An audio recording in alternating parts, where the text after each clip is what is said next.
नमस्कार, आज आपण टी टाइम केक बनवणार आहोत। बनवायला अतिशय सोपा, सॉफ्ट, स्पॉन्जी आणि खायलाही हा केक खूप छान लागतो।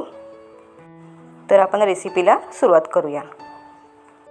केक बनवण्यासाठी मी इथे घेतले 1 कप मैदा, 2/3 पिठी साखर, आपली घरातील साखर मिक्सरला फिरून बारीक करून घ्यायची आहे, अर्धा कप तेल, 1 चमचा बेकिंग पावडर, अर्धा चमचा व्हॅनिला इसेन्स, 1/4 मीठ। केकचे मेजरिंग कपच्या मापाने मी घेतलेला आहे। तर आता आपण अंड घेणार आहोत।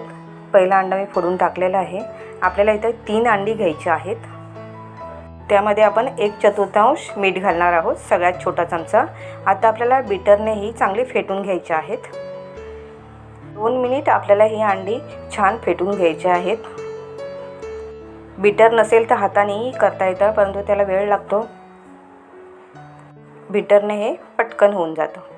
तर आता आपण ह्यामध्ये घालणार आहोत साखर। साखर आपल्याला थोडी थोडी करून घालायची आहे। थोडी घातली की परत बीट करायचं। साखर आणि अंड आपल्याला चांगलं फेटून घ्यायचं आहे। तर आता मी सगळी साखर ह्याच्यामध्ये टाकलेली आहे। त्यानंतर आपण घालणार आहोत तेल।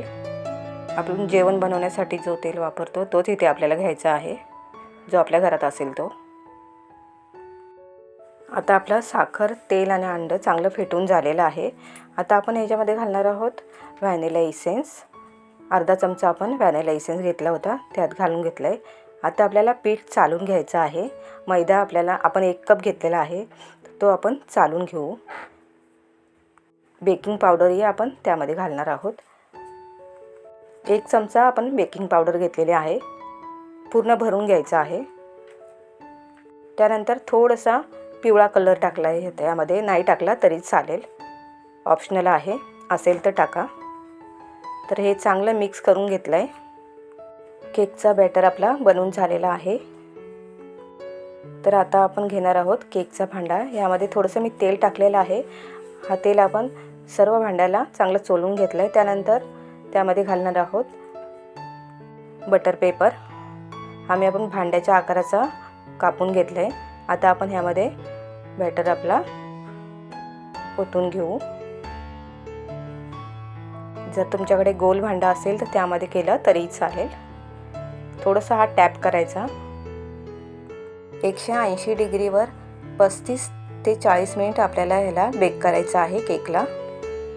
आता 30 मिनिटानंतर आपला केक बनून झालेला आहे। 35 मिनिटानंतर मी हा केक बाहेर काढला आहे। तर आपला केक बनून तयार आहे। केक आपल्याला पहिला थंड करायचा आहे, नंतरच भांड्यातून काढायचा आहे। तर आता हा केक पूर्णपणे थंड झालेला आहे। मी आता हे बाहेर काढून घेते केक। अंड्याचा केक आहे, त्यामुळे चवीला खूप छान लागतो। मधल्या वेळेत खायला किंवा मुलांना टिफिनलाही हा केक आपण देऊ शकतो। तर हा बटर पेपर मी काढून घेते। बटर पेपर अगदी सहज निघतो, पाहू शकता किती मऊ बनलेला आहे।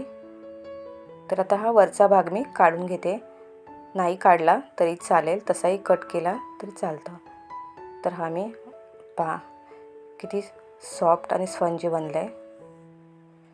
आपण ह्याच्यामध्ये बेकिंग सोडा वापरलेला नाही। तर आता मी ह्याचे पीस करून घेते। आपल्या आवडीनुसार छोटे मोठे आपल्याला करायचे आहेत। जर रेसिपी आवडली असेल तर चॅनेलला लाईक, सबस्क्राईब आणि शेअर करायला विसरू नका।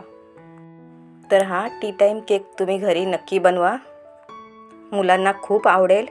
रेसिपी कशी वाटली हे मला कमेंटमध्ये सांगा। थँक्यू।